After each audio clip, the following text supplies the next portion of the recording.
আছি অরণ্য পার্কে ডাইনোসরের কাছে। এটা হচ্ছে ডাইনোসরের লেজ, দেখুন এটা হচ্ছে ডাইনোসরের লম্বা লেজ। এখন আমরা যাবো ডাইনোসরের সামনে, চলে আসুন।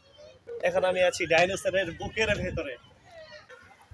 ও, ডাইনোসরের মুখটা আম গাছে ঢেকে গিয়েছে, আম আম খাচ্ছে, আমের পাতা খাচ্ছে, যার জন্য পাতা এই অবস্থা। এখানে আছে একটি জেব্রার ভাস্কর্য, দেখুন কত সুন্দর জেব্রা, একদম বাঘের মতো ডোরা কাটা, কিন্তু বাঘ না, বাঘের শরীরে হলুদের মধ্যে কালো ডোরা কাটা, কিন্তু এটা হচ্ছে জেব্রার মধ্যে সাদার মধ্যে কালো ডোরা কাটা জেব্রা খুব।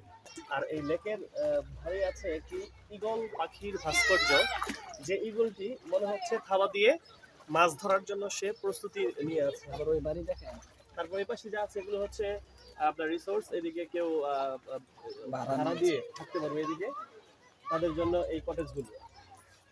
দৃষ্টিনন্দিত কটেজ আছে এখানে, বাঁশের তৈরি একটি কটেজ আছে যেটা পানির উপরে, যেটির ভাড়া সম্ভবত 10,000 টাকা একদিনের জন্য। আর বাকিগুলোর ভাড়া 5,000 টাকা থেকে শুরু করে 3,000 টাকা ভাড়া আছে। ভিউয়ার্স, দেখতে পাচ্ছেন ওখানে অনেক মানুষ যারা সম্ভবত রিসোর্স গুলো ভাড়া নিয়েছে, আর রিসোর্স ভাড়া নিয়ে তারা ওই দিক থেকে এখানে পানির উপর বসে তারা গল্প গুজব করছে। তারা সম্ভবত এখানে রাত্রি স্টে করবে। চলুন সামনের দিকে এগিয়ে দেখি ওদিকে কি আছে। ঘুরে ঘুরে আজকে দেখবো আমরা পার্কের সবগুলো ভিউ। ভূতের বাড়িতে চলুন দেখি ভূতের বাড়ির কি অবস্থা, কতগুলো ভূত আছে ওখানে, ভূত আমরা দেখতে পাই কিনা, আমাদেরকে আমরা বন্দি করতে পারি কিনা।